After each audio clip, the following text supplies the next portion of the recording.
नमस्कार, मी पंजाब डक हवामान अभ्यासक.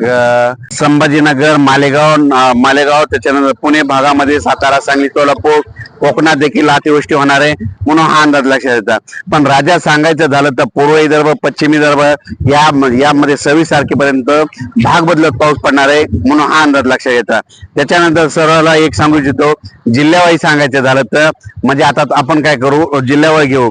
चंद्रपूर, वर्धा, नागपूर, भंडारा, गोंदिया, यवतमाळ, वाशिम, हिंगोली, नांदेड, परभणी, त्याच्यानंतर लातूर, बीड, उस्मानाबाद, त्याच्यानंतर सातारा, सांगली, कोल्हापूर, सोलापूर, त्याच्यानंतर जत, मिरज, वाळवा, त्याच्यानंतर तोच पाऊस तसाच परत इकडं पुण्याकडं, कोकणपट्टीकडं, मुंबईकडं, तसेच नाशिककडं, म्हणजे सगळं जवळपास राज्यातल्या बऱ्याच भागामध्ये ह्या 3 दिवसामध्ये दररोज भाग बदलत जोराचा पाऊस पडणार आहे म्हणून हा अंदाज लक्षात येतात.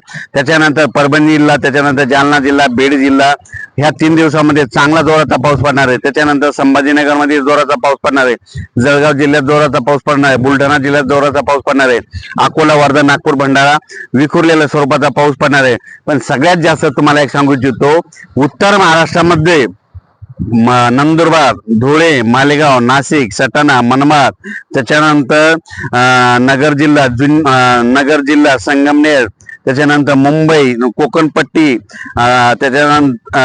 त्याच्यानंतर सातारा, सांगली, सोलापूर, कोल्हापूर या भागात देखील मुसळधार पाऊस पडणार आहे म्हणून हा अंदाज लक्षात येतात.